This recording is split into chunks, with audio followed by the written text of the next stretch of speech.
Ladies and gentlemen, mesdames et messieurs, ça marche. Well, mesdames et messieurs, merci. I promised that my speech tonight would be no longer than 45 minutes, just for one copy of the speech. The problem is to make sure that there are not two copies of the speech.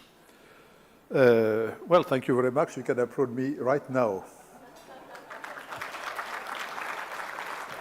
Thank you very much for this very spontaneous reaction. No, now seriously, usually we have Kevin Rudd, you know, the former Prime Minister of Australia, who is now Ambassador of Australia to the US. And he is one of the most respected experts on China. This is why sometimes in person, sometimes in online, he speaks a little bit about China. So this year, unfortunately, so he's in Washington, but unfortunately, we cannot have a direct discussion because at this precise moment, he has an important appointment. Nevertheless, I asked him to say a few words, so now I am serious, no more than 8 minutes, I think, to tell us some of his key reflections on China. Maybe Chao Yide can commence tomorrow morning at 7 o'clock in the morning. Before the opening, the session tomorrow morning, you can give your reactions to Kevin's speech. So now Kevin will say his declaration about 8 minutes. So we listen to him. I will not come back. And then you will enjoy entirely freely the rest of this dinner. Merci beaucoup. Et maintenant, la parole est à Kevin Rudd. Well, greetings, everybody. It's Kevin Rudd. I'm speaking to you from Washington, D.C. I'm so sorry I can't join you live. I'm so sorry I can't join you in the flesh at this most recent Ifri conference. But to my good friend Thierry Montbrial, greetings from Australia. Well, Washington, D.C. is Australia anyway. Thierry's asked me to address 3 questions, which I'll try to do as succinctly as possible. The first is, what major changes have we seen in China's domestic political economy since Ifri met as a conference 12 months ago in November of 2023? Secondly, what are the likely contours of China's own strategic and policy response to the election of President Trump for a second term? And thirdly, the likely contours of US strategic response to China, given the election of Trump as well. I'll do my best to answer these in 5 or 10 minutes, and we'll leave it at that. On number 1, what has unfolded in China's own domestic political economy over the last 12 months? I think the important thing to emphasize here is the economy, the economy, and the economy. All of you in the business community will know that China's economic growth performance has been softening significantly, not just over the last 12 months, but really over the last 24 months. It'll be remembered that 2 years ago, when China first emerged from the zero COVID environment, that it was expected that Chinese economic growth would come roaring back. Well, it hasn't. There are a number of manifestations of that. Firstly, weak consumer demand. Secondly, weak levels of business confidence reflected in weak levels of private fixed capital investment. Thirdly, on top of that, we've had a radical downturn in the Chinese real estate and property market, which of itself represents some 28% of GDP and the principal vehicle for personal savings and investment in the PRC. Fourthly, what we've seen also is only small growth in public investment because there are ultimately constraints in terms of China's fiscal capacity. Fifthly, therefore, the main driver of economic growth these days continues to be net exports. Therefore, what we've seen around the world is great pressure being placed on global markets as China seeks to undercut international competitors around the world in order to boost its net export earnings back into the economy. In fact, one of the few areas which is registering positive growth for China's economy at present is the net export sector. Put all these factors together and you get some sense of the underlying dimensions of the domestic economic challenge.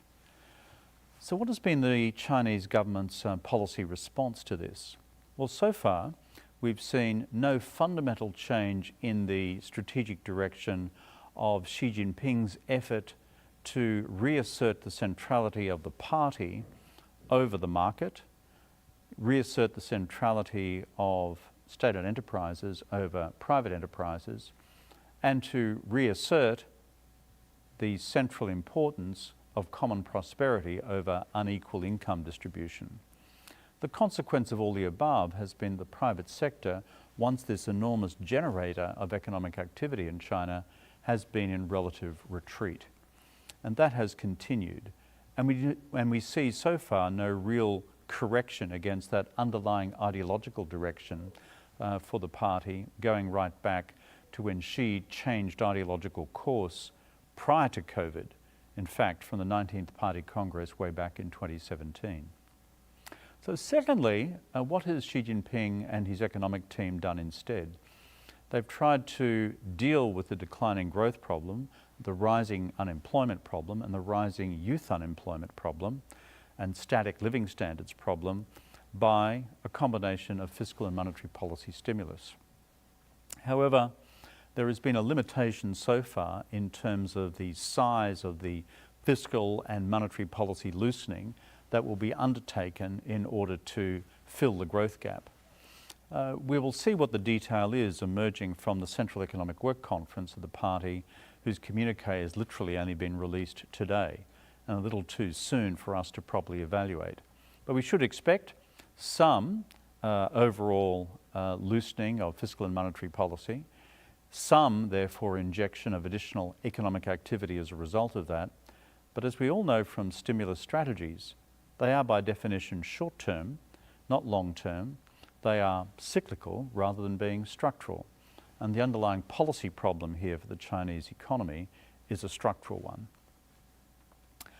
Therefore, as you emerge into 2025 and the inauguration of the Trump administration on the 20th of January, China emerges with an economy which has been underperforming, a Chinese economy which over the last 3 years has actually represented a declining proportion of the global economy rather than a continuing growth in China's significance as a global economic actor. On the broader front, which is the political and military and security front, we also have seen over the last 12 months, since Ifri was last convened, an effort on the part of the Chinese government under Xi Jinping and the Biden administration to stabilize the geopolitical relationship. In part, that's been a reflection of underlying weakness in China's domestic economic conditions. But in addition to that, China has also sought to stabilize its geopolitical relations more broadly with third countries and other regions, including Europe, including Australia, including various other parts of the world. We saw this brought to the head at the Biden-Xi Jinping summit at Woodside near San Francisco on the margins of the APEC summit in November last year. So therefore, during the course of 2024, what we've seen is a decrease in the level of direct military-to-military friction between the US and China. We've seen an increase in the regularity of military dialogue between the Chinese and US militaries. We've also seen the initiation of US-China dialogues on the question of artificial intelligence. There have been some other reopenings of political channels of communication as well. So this has been all part of a stabilization compact. The open question, however, is what will happen now into the future under Trump 2.0. I think we should just bear the following factors in mind. The incoming Trump administration contains within it a range of individuals who have had a long-standing hardline policy towards the Chinese Communist Party. Therefore, in reconciling America's long-term economic objectives under the Trump administration against a weakening Chinese economy on the one hand, and against the national security environment which I just described, is at present an open question in terms of which way President Trump and his team will go. The final question I said I would address is, how about viewing this relationship, that is the future of the US-China relationship, from the Beijing perspective as we embark upon the period ahead under Trump 2.0. My experience of the Chinese Communist Party and Chinese governments over 40 years or more now is that the historical pattern will always be for the Chinese system to spend a lot of time during the course of the first year of any new US administration analysing that administration for real-world change in policy actions and behaviour. In other words, they don't simply take a press statement as indicating where in fact US policy will now lie in the future. They will observe what happens on the ground, economically, militarily, and technologically, in terms of the increasingly vast array of limitations and bans on US high technology exports to China. That will occur, in my judgment, during the course of 2025. The second point, however, is this. President Trump has already indicated in the pre-election period that he would proceed with imposing a 60% tariff on Chinese goods. This is a significant tariff. If he proceeds with the announcement of that tariff and the implementation of that tariff, the open question for the Chinese system is, how do they respond? Do they see this and conclude that this is an invitation to a negotiation? Or on the other hand, do they see this as something requiring an immediate set of retaliatory actions themselves, and the implications which that has in turn for the overall global trading environment and overall global economic growth? These are open questions for the future. So Thierry, I hope these three sets of reflections are of some use in your deliberations at Ifri this year. As I said, in China's domestic political economy, it has been the question of how to restore economic growth through stimulus rather than fundamental policy change, which, as you know, can be a very difficult objective to achieve. Secondly, the Chinese system itself, under normal circumstances, will spend at least 12 months examining the nature of the incoming Trump administration, although the caveat there is what happens in the immediate term as far as China's reaction to tariff announcements by President Trump and his team immediately following January 20 in the inauguration.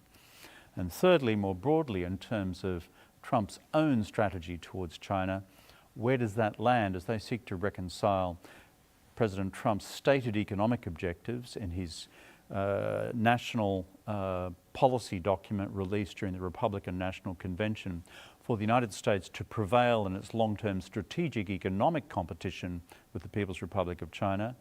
And how is that reconciled also with the continuing national security concerns in and around Taiwan? I hope that's been of some use. All the best to you all.